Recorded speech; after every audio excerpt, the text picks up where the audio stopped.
요한복음 13장에서 16절은요, 예수님께서 십자가에 돌아가시기 전날 밤에 마가의 다락방에서 하셨던 설교입니다. 그래서요, 예수님께서 돌아가시 직전에 이렇게 하신 유언과 같은 말씀이 바로 오늘 본문이라고 할 수 있습니다. 그래서 아주 중요한 메시지를 가지고 있습니다. 특별히 13장 마지막 부분부터 14장 전체는요, 제자들이 질문을 하고 또 예수님께서 답하는 형식으로 이렇게 가지고 있습니다. 그 형식을 가지고 있다는 거죠. 예수님께서 답을 해주고 제자들이 질문하는 그 형식을 띠고 있는 것이 바로 오늘 본문이라고 할 수 있습니다. 4명의 제자들이 나와서 질문을 했는데요. 역시 첫 번째 질문은 누가 했을까요, 여러분? 제자들의 성품상 누가 먼저 질문했을 것 같습니까, 여러분? 베드로가 첫 번째 질문을 합니다. 베드로의 질문입니다. 예수님께서 자꾸 떠나신다고 하시는데 주님 어디로 가려고 하십니까? 주님, 내가 지금 어찌 따라갈 수 없는 겁니까? 어떻게 해서 떠나갈 수 없는 겁니까? 라고 질문을 했습니다. 이에 예수님께서는요, 이렇게 답변하십니다. 너는 지금은 올 수 없다. 하지만 가서 너희를 위하여 거처를 예비하면 너희도 오게 될 것이다. 라고 예수님께서 답을 하셨습니다. 그리고 두 번째 또 도마가 질문을 했습니다. 도마는 베드로의 질문을 조금 바꾸어서 이렇게 질문했습니다. 주여, 주께서 어디로 가시는지 우리가 알지 못하는데 그 길을 어찌 알겠습니까? 라고 도마가 질문을 해요. 이에 예수님께서는 이렇게 답하셨죠. 내가 길이요 진리요 생명이니 나로 말미암지 않고는 아버지께로 올 자가 없느니라 라고 이렇게 답변을 하셨습니다. 그리고 세 번째 등장한 인물이 빌립입니다. 빌립은 주여 그렇다면 하나님 아버지를 우리에게 보여주십시오. 하나님 아버지를 보여주시면 될 것 아닙니까? 라고 이렇게 또 질문을 해요. 이에 예수님께서 즉각 이렇게 답하셨습니다. 빌립아, 내가 나와 이렇게 오래 있으면서도 아직도 아버지를 보여달라고 하느냐? 나를 본 자는 아버지를 본 것이다 라고 답을 해주셨습니다. 그리고요, 오늘 우리가 읽었던 네 번째 등장은요, 가롯이 아닌 유다, 예수님 팔아먹는 유다가 이렇게 아닙니다. 가룟 유다의 동명이인인 유다가 질문을 했습니다. 그리고 22절을 한번 제가 읽겠습니다. 가롯이 아닌 유다가 이르되 주여 어찌하여 자기를 우리에게는 나타나시고 내시고 세상에는 아니하려 하시나이까? 이렇게 질문을 했죠. 사랑하는 성도 여러분, 가롯 유다가 이 질문을 한 이유는 무엇일까요, 여러분? 이해가 안 된다는 거예요. 자기는 이해가 안 된다는 거예요. 자기들이 주님의 말씀을 깨닫고 이해하듯이 세상에도 이해할 수 있도록 이렇게 예수님 말씀하시면 얼마나 좋겠습니까? 라고 이렇게 유다는 의문을 띤 질문을 하고 있다는 것입니다. 유다는요, 세 사람 베드로, 도마, 빌립의 질문을 들었고 예수님의 답변도 다 들었지만 이렇게 보아도 이해가 안 되고 또 저렇게 들어도 이해가 되지 않는다라고 표현하고 있는 것입니다. 알 것 같은데 모르겠다. 그래서 예수님 좀 알 수 있도록 말씀해 주시면 좋지 않겠습니까? 라고 유다가 말씀하고 있다는 것입니다. 이와 같은 반응은요, 제자들의 만화의 반응이 아닙니다. 모든 신앙생활하는 사람들의 고민이라고 할 수가 있습니다. 교회를 10년, 20년 다녀서 다 알 것 같은데요, 설교도 매주 들었는데 기도도 매일 하는데 또 뭔가 시원하게 깨달아지는 게 없다는 것이 바로 우리의 고민거리라는 것입니다. 어떤 날은 은혜 받고 하늘을 날 것 같아서 모든 것을 다 알 것 같지만 또 어떤 날은 바닥을 쳤다가 또 어떤 날은 죽고 싶다가 또 어떤 날은 세상을 다 얻는 것 같이 자꾸 왔다 갔다 하는 것이 바로 우리의 고민이라고 할 수가 있는 것입니다. 위기가 오고 시험이 오고 어려움이 오면요, 금방 의심하고 부인하고 믿음이 없다가 또 어떤 날은 하나님 깊이 기도하다 보면 하나님을 믿게 되는 것이 바로 시원하지 않은 그 마음이 바로 그 유다의 그 질문이 바로 우리의 같은 질문이라는 것을 우리는 깨달아야 할 것입니다. 예수님께서 사랑했던 제자들도요, 베드로, 도마, 빌립이나 유다도 똑같았습니다. 우리와 똑같은 그런 사람들이었다는 것입니다. 그래서 질문을 했고 예수님의 답을 들었지만 뭔가 시원치 않았다는 것입니다. 자, 23절, 23절, 24절을 같이 읽겠습니다. 예수께서 대답하여 이르시되 사람이 나를 사랑하면 내 말을 지키리니 내 아버지께서 그를 사랑하실 것이요 우리가 그에게 가서 거처를 그와 함께 하리라. 나를 사랑하지 않은 자는 내 말을 지키지 아니하나니 너희가 듣는 말은 내 말이 아니요 나를 보내신 아버지의 말씀이니라. 유다의 질문에 예수님의 답은 뭐라고 이야기하고 있죠? 나를 사랑하면 사랑하는 사람만이 내 말을 이해하고 또 받아들이고 지키게 된다라고 말씀하고 있습니다. 여러분,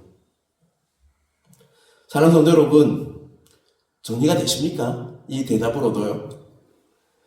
우리가 보는 성경은요, 세상에서 가장 많이 팔린 베스트셀러입니다.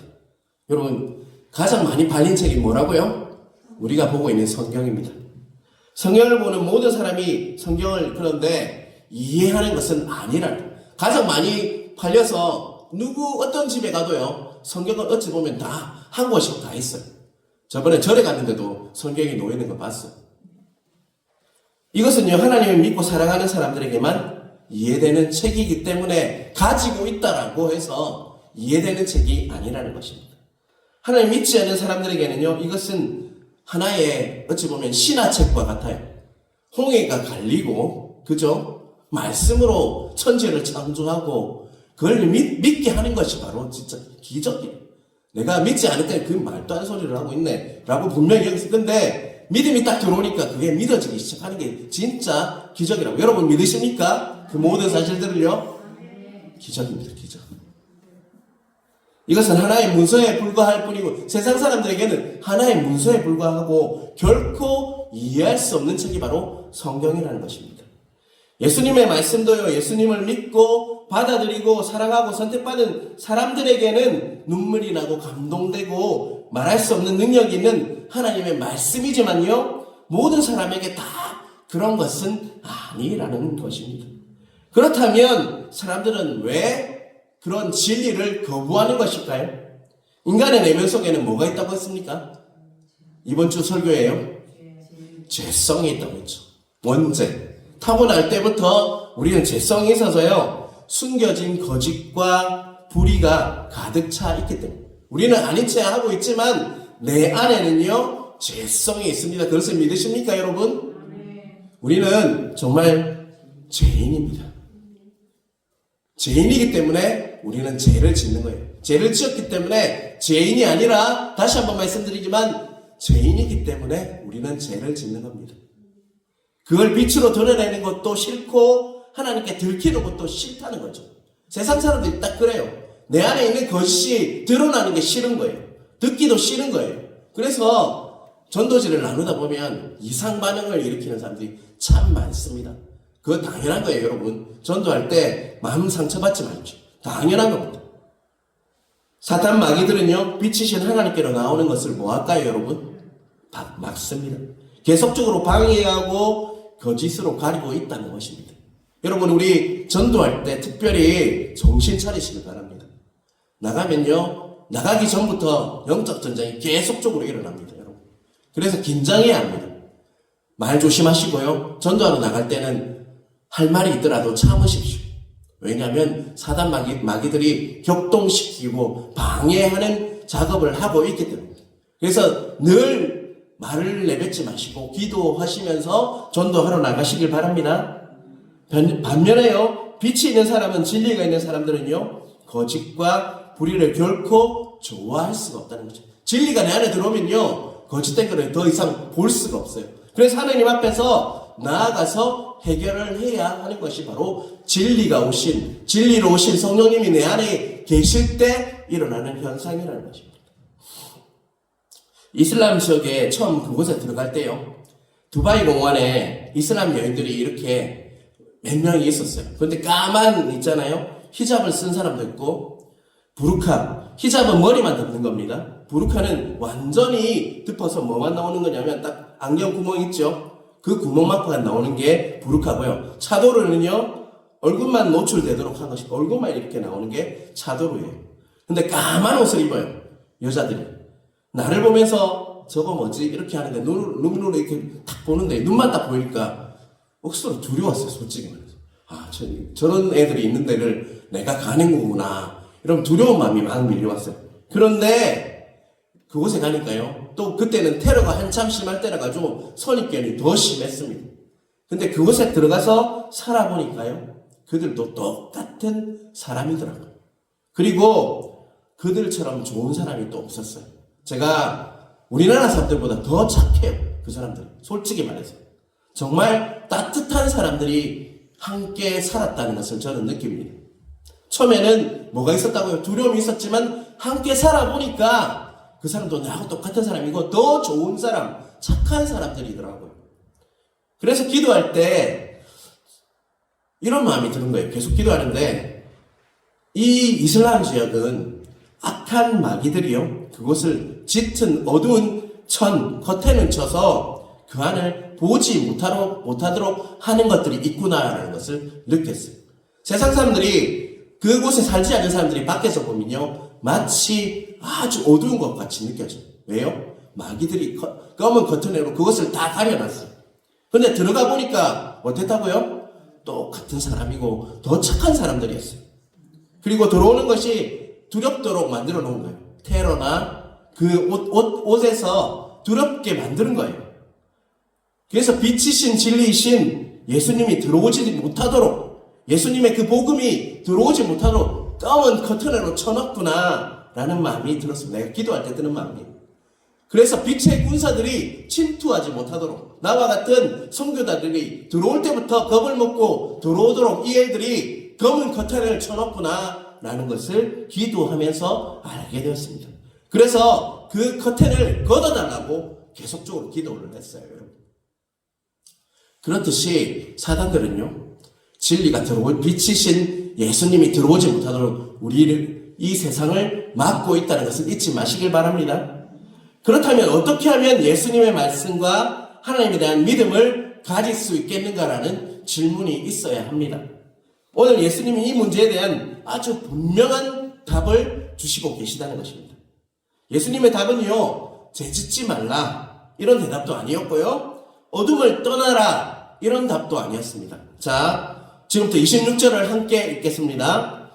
보혜사 곧 아버지께서 내 이름으로 보내실 성령, 그가 너희에게 모든 것을 가르치고 내가 너희에게 말한 모든 것을 생각나게 하리라. 아멘. 한 번 더 읽겠습니다.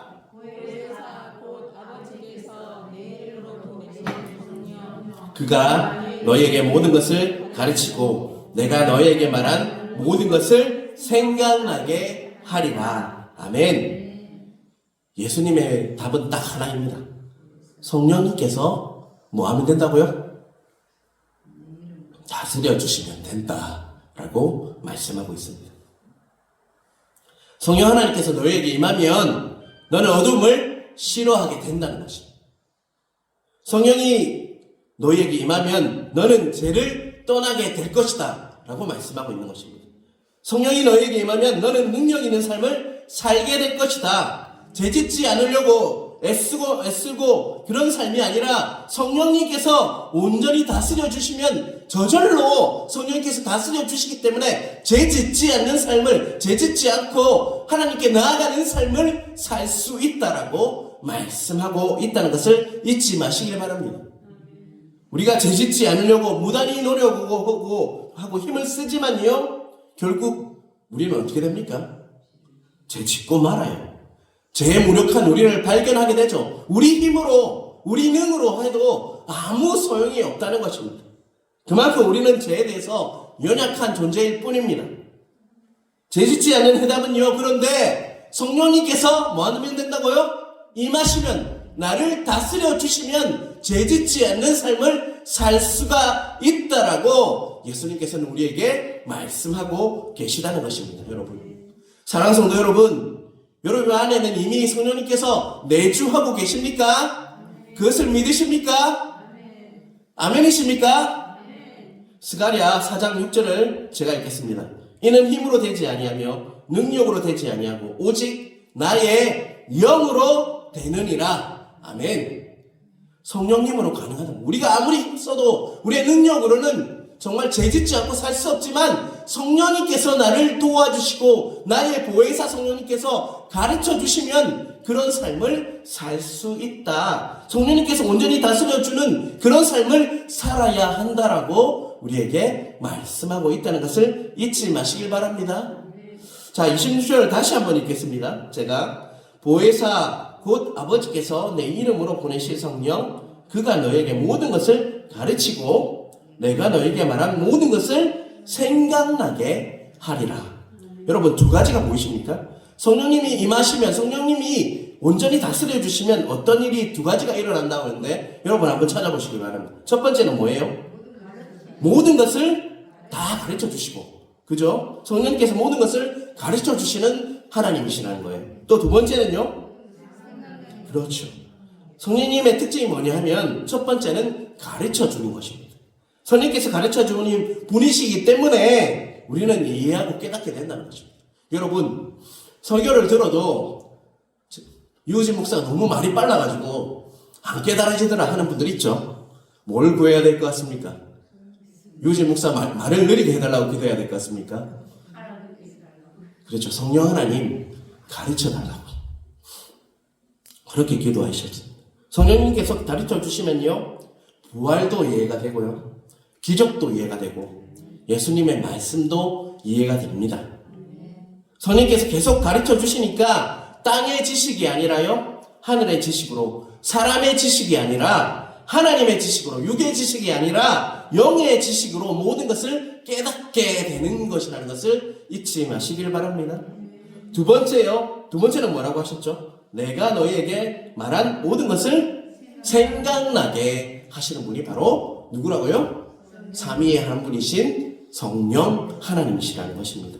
사랑하는 여러분, 죄로 가득한 생각이 아니라요, 예수님 말씀만 생각난다면, 우리 모든 생각 위에 예수님 말씀만 꽉 가득 차 있다면 얼마나 좋을까요, 여러분? 그런데 그렇지 않다는 게 문제죠. 예를 들었습니다. 내가 오늘 교통사고 냈다는 말 아니니까 잘 이해하시고 들으시길 바랍니다. 내가 이렇게 또 예화를 들면, 유지 목사님 교통사고 났다더라, 이렇게 하는 분이 있어서 말하는 거예요. 예를 들어서 내가 운전을 하고 가는데 교통사고가 났습니다. 그런데 이런 말씀이 생각이 났어요. 두려워하지 말라, 놀라지 말라. 나는 너의 하나님이라. 내가 너와 함께함이라. 내가 어려운 오른손으로 너를 붙들리라. 이 말씀이 딱 내 머리에 딱 떠올랐어. 교통사고 나는 순간 이사야 말씀이 자꾸 생각나고 내 마음에 와서 박혀버린 거예요. 그러면 처음에는 이제 아이고 어쩌지 하다가 그 말씀이 딱 바뀌니까 절망했는데 뭐로 바뀝니까? 그 말씀이 기억나고 내 마음에 박혔으면서 상황이 어떻게 돼요? 하나님이 도와주신다고 했지. 그렇게 되는 역사가 있다는 것입니다. 그런 역할을 하신 분이 누구라고요? 내 안에 계신 성령 하나님. 그걸 믿으십니까, 여러분? 혹시 그런 경험 해보신 적 있습니까, 여러분? 그래요. 성령 하나님이 내 안에 계시다는 증거입니다, 여러분. 그 말씀을 기억나게 하시고 내 마음에 심어주시는 분이 누구십니까, 여러분? 성령 하나님이시라는 거죠. 그런데 문제는요, 내 안에 계신 성령님을 자꾸 잊어버려요. 내가 분주하고 바쁘다 보니까 내 안에 계심에도 불구하고 자꾸 잊어버려요. 교회 나와서 예수님, 하나님 이렇게 이야기를 하는데 내 안에 계신 성령 하나님께 어찌 보면 너무 홀대받는 것 같은 마음이 든 적이 있습니다. 저는. 그래서 여러분, 항상 내 안에 계신 성령님을 내 있구나라는 것을, 존재를 인정하시길 바랍니다. 바울이요, 유라굴라 강포를 만나서 죽게 된 적이 있어요. 유라굴라 강포이 갑자기 와서 배가 어떻게 됐습니까? 막 뒤집어지고 갖고 죽을 상황에 놓여 있어요. 그런데 사도행전 27장 24절 제가 한번 읽어보겠습니다. 안 찾으셔도 됩니다. 집에 가서 찾아보시길 바랍니다. 사도행전 27장 24절. 그랬을 때 바울에게 이 음성이 들렸어요. 바울아, 두려워하지 말라. 내가 가이사 앞에 서야 하겠고 또 하나님께서 너와 함께 항해하는 자를 다 내게 주셨다. 이렇게 그런 음성이 딱 떠오른 거예요. 누가 하신 것 같습니까, 여러분? 바울에게 성령님이 임한 거죠. 그래서 가르쳐 주신 거예요. 떠올리게 한 거예요. 그 말씀이 내면에 깊이 심겼고 그리고 배가 파손되고 죽을 지경에서도 바울은요, 흔들리지 않고 로마로 가게 되었어요. 이걸 언제 한번 설교를 할 건데요. 그리고 로마에서 복음을 전했습니다. 성령님께서 하나님의 음성을 듣게 하셨고, 그로 인해서 바울은 죽을 고비를 넘기고요, 도리어 그 유라굴라 강풍으로 인해서 로마와 가장 가까운 곳에 더 빨리 가서 로마의 복음을 전할 수 있게 되었다는 것입니다. 그가 유라굴라 강풍을 만나서 죽게 되었을 때 사도행전 27장 24절의 말씀을 또 올리게 하신 분은 누구십니까, 여러분? 성령 하나님이시라는 것입니다. 성경에는 이렇듯 성령 하나님이 하시는 것들을 많이 보여주고 있어요. 그런데 우리는 그것을 잘 알지 못하고 살 때가 너무나 많다는 것입니다. 그리고 또 신비주의와 은사주의 때문에 성령님을 타부시하는 경향이 있다는 것입니다. 근데 어느 권사님이, 제가 아는 권사님이에요. 진짜 있었던 일인데 정말 큰 수술을 앞두고 있었어요. 너무나도 떨려서 죽을 지경했어요. 제가 그 권사님은 아는데 겁이 진짜 많은 분이에요. 수술 문을 여는 순간 딱 수술 문이 열리잖아요. 근데 말씀 한 구절이 생각났다고 합니다. 신방할 때 들었던 말씀이었어요. 하나님의 경외하는 자에게는 치유하는 광선을 비추어 주신다는 그 말씀이 또 옳은 거예요. 치유하는, 그리고 계속 이렇게 밀고 들어가잖아요. 입에서 자꾸 이런 말이 또 올라와요. 치유하는 강선, 치유하는 강선, 치유하는 강선. 계속 그 말을 이렇게 곱씹으면서 들어갔다고 합니다. 그 말씀이 떠오르는 순간 두려움과 떨림이 다 어느 순간 평안하게 되었다고 합니다. 그래서 수술을 잘 받을 수 있었다라고 저에게 고백하는 걸 들은 적이 있습니다. 그 권사님에게 그 말씀이 떠오르게 하신 분은 누굽니까, 여러분? 성령 하나님.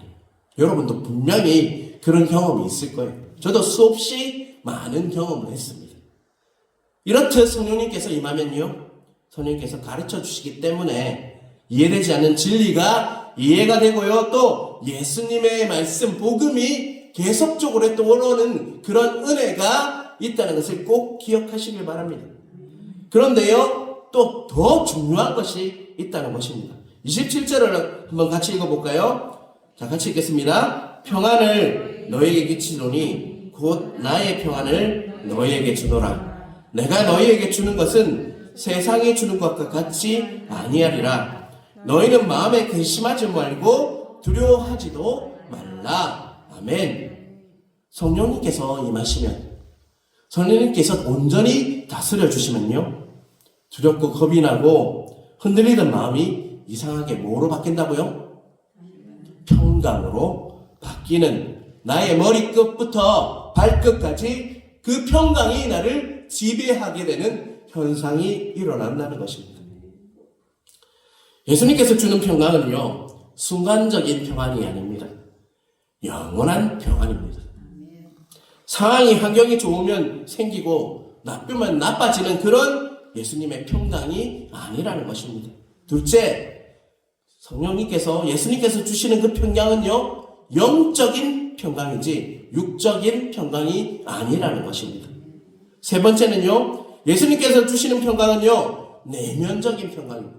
외적인 평강이 아니라 내 내면에 역사가, 평화가 정말 파도치듯 넘쳐나서 평강이 더해지는 그 평강이라는 것입니다. 네 번째, 예수님께서 주시는 평강은 불완전한 평강가 아니라요, 오늘 설교의 제목처럼 완전한 평강이 임한다는 것을 잊지 마시길 바랍니다. 예수님은 분명히 이렇게 말씀하셨습니다. 내가 너희에게 평강을 주는 이것은 곧 나의 평안이라. 나의 평안은 세상이 주는 평강과 다르다라고 분명히 말씀하고 있는 것입니다. 그렇다면 세상이 주는 평강은 네 가지 특징이 있겠죠. 조금 전에 제가 예수님이 주는 평강이 이렇게 어떻다고 얘기했는데, 세상이 주는 평강은요, 어떤 것 같습니까? 영원합니까? 순간적인 거죠. 세상이 주는 평강이 없다는 것은 아닙니다. 하지만 세상이 주는 평강이 줄 때도 있어요. 어떤 좋은 일이 있고 시험을 잘 치고 이러면 기분이 좋죠. 평안이 있는 것 같죠. 하지만 그 평강은 순간적이고 아주 금방 지나가 버린다는 것이 단점이죠. 두 번째, 육적이라는 것입니다. 물질적이고 육적이라는 것이죠. 뭔가가 잘 돼야지 내가 평강이 임한다는 것이죠. 그리고 세 번째, 세상이 주는 평강은 외면적인 거예요. 겉으로만 좋은 것이 내 내면 안에까지 그 평강이 이렇게 안에 가득한 것은 아니라는 것입니다. 네 번째, 세상이 주는 평강은요, 완전한 거의 반대말이 뭡니까? 그래서 이 모든 것을 종합할 때 불완전한 평강이 세상이 주는 평강이라는 것입니다. 예수님께서는 내가 너에게 주려고 하는 것은 그런 세상적인 평강이 아니라요, 불완전하고 또 외적이고 물질적이고 세속적인 육적이고 순간적인 평강이 아니라 뭐라고요? 내가 너에게 주는 그 평강은 영원한 것이고 영적인 것이고 내면적인 거고 완전한 평강을 너희에게 주려 한다라고 약속하고 있다는 것을 잊지 마시길 바랍니다. 사랑하는 성도 여러분, 여러분의 그런 평강이 있습니까? 과연 있습니까? 예수님께서 말씀하신 완전한 평강을 경험하고 있습니까? 큰 병에 걸렸을지라도 그렇습니까? 부도가 났을지라도 그렇습니까? 자식이 어려움을 겪을 때도 그렇습니까, 여러분? 여러분의 인생 위기가 이렇게 닥쳐왔는데도 여러분은 평화로다, 평화로다 라고 찬양하는 그런 완전한 평강이 있습니까, 여러분? 그런 평강이 있다면요, 그 평강은 예수님께서 약속하신 평강을 누리고 있는 것이라고 할 수 있습니다. 자, 예수님의 결론이 14장 1절에 있습니다. 신약성경 172표지에 14장, 요한복음 14장 1절을 우리 함께 읽겠습니다. 너무나 잘 아는 말씀인데요. 14장 1절입니다. 너희는 마음에 근심하지 말라. 하나님을 믿으니 또 나를 믿으라. 아멘. 정말 예수님이 주는 평강이 있다고 했는데요. 성령님께서 다스려 주셔야지 그 평강이 임합니다. 성령님이 다스려 주셔서 모든 것을 성령님께서 깨우쳐 주셔서 근심과 염려가 아니라 완전한 평강으로 임하는 것이 바로 14장 1절의 말씀입니다. 너희는 마음에 근심하지 말라. 하나님을 믿으니 또 나를 믿으라. 성령님은요, 예수님께서 가시면서 약속하신 예수님의 영이십니다. 그래서 성령님께서 내 삶의 주인이 되시고 나를 다스려 주시기 시작하면요, 염려와 걱정이 아니라 하나님이 주시는 평강으로 바뀌는 역사가 가득하다는 것입니다. 여러분이 위기 때, 고통스러울 때, 어려울 때마다 성령님을 구하시길 바랍니다. 내 안에 계신 성령님 도와주십시오. 내 안에 계신 성령님 평강의 평강을 하나님이 주는 완전한 그 평강을 허락하여 주십시오. 상황과 환경은 바뀌지 않을지라도 내 마음부터 내적인 평강이 임해서 완전한 평강을 누리게 하십시오 라는 말씀을 꼭 기억하시면서 여러분 성령님을 구하시길 바랍니다. 또 예수님이 즉각 이렇게 예수님의 그 말씀이 즉각 생각나게 하시고 도시 하나하나까지 다 기억나게 하셔서 말씀이 나를 지배하는 은혜가 있게 해달라고 누구께 구해야 할까요?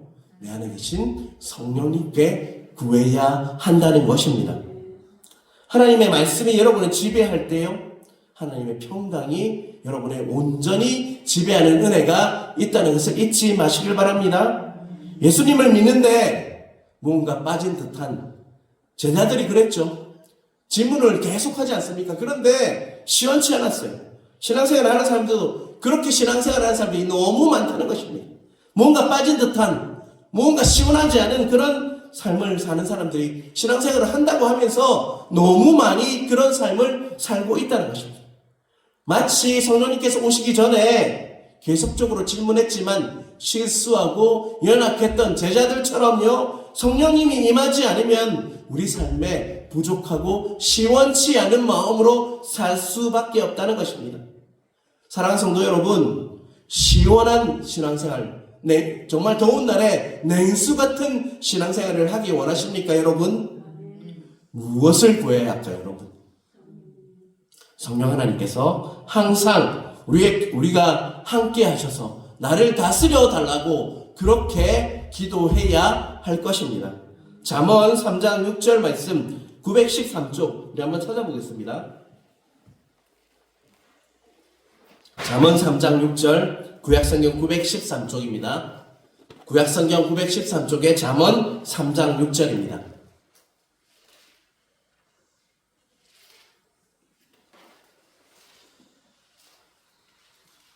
구약성경 913쪽에 잠언 3장 6절.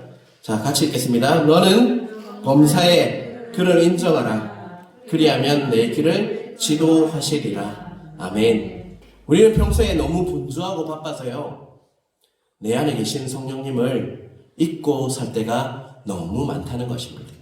잠언 3장 6절은 범사에라고 하죠. 범사가 뭡니까, 여러분? 늘, 항상, 그죠? 그를 인정하라고 했는데 누군 것 같습니까? 내 안에 계신 성령님을 인정하면요, 성령님을 인정해라. 그리하면 성령님께서 나의 길을 어떻게 하신다고요? 지도하실 것이다.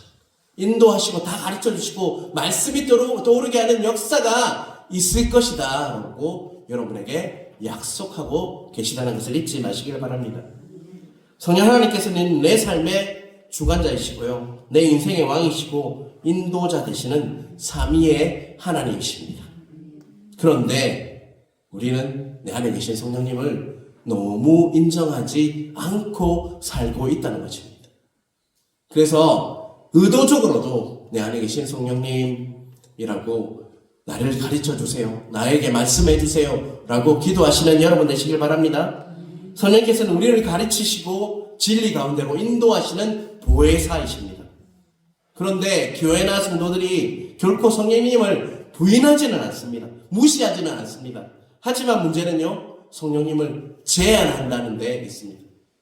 성령님을 제한하고 있다는 게 너무 많아요.